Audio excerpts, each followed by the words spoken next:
Today, National Security Advisor Jake Sullivan will be on Capitol Hill, bringing top lawmakers up to date on a national security threat from Russia, reportedly looking to explore nuclear weapons in space from space. Fox News contributor Dan Hoffman was stationed in Moscow while serving as a CIA station chief. He joins us now.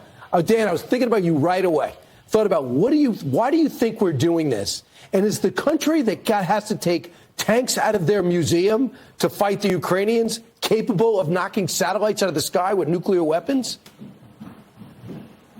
Yeah, it might be surprising at first glance. Look, Russia does a lot of things really poorly. But one of the things they do well is nuclear weapons, ballistic missiles, space technology. Once upon a time, we had a collaborative effort with them from NASA and their Russian partners. I have no doubt that this is true, and it would represent a threat to civilian communications as well as military command and control. If Russia were to put a nuclear weapon in space, it's obviously a violation of the Outer Space Treaty, which Russia signed, but I don't think that's something that would cause Vladimir Putin any concern. But you say that by Turner coming out and saying this, they've done the Biden administration a big favor. How so? Yeah, well, listen, Chairman Turner just returned from Ukraine. It was his third visit there. He's been out there. He's seen how Ukraine is courageously defending their homeland from Russia's barbaric attack. And right now, I think he understands, he feels the pulse of our country on Capitol Hill and understands that we need to frame the debate. Now is not the time to appease Russia. We need to approve that $60 billion of assistance to Ukraine so that they can carry on this righteous fight and defend their homeland, not to mention the rest of Europe from Russia.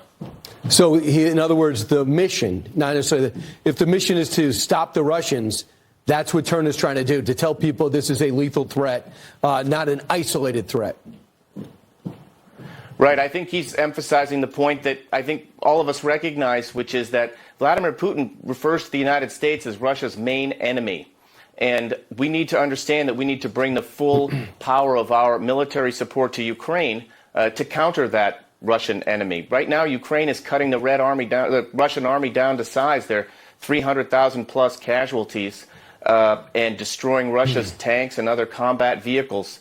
This is a really excellent return on investment for the United States Department of Defense, which is spending less than 5% of its budget. Remember, we don't have any troops in Ukraine. We're just supporting the Ukrainians. I think that's what Chairman Turner is trying to do, is frame this issue and frame the debate properly so that the American people understand what's at stake. Seems to have caught Jake Sullivan by surprise. Does that surprise you? Well, perhaps Jake Sullivan was concerned that he couldn't talk about this because he hasn't had approval declassified some of the intelligence. Maybe there's sensitive sources and methods involved. But I was surprised the Biden administration framed this as some threat to the United States of America when it seems to me pretty clear that what they could have done is said, hey, look, Russia's a real threat. We need to do something about this assistance for Ukraine. Let's get moving, Capitol Hill.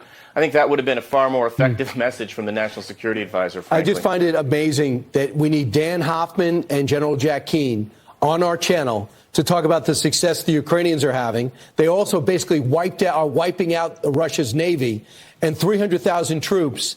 But they at the White House don't explain it, yet they want the same thing. They have just terrible communications. Thanks so much, Dan. Appreciate it.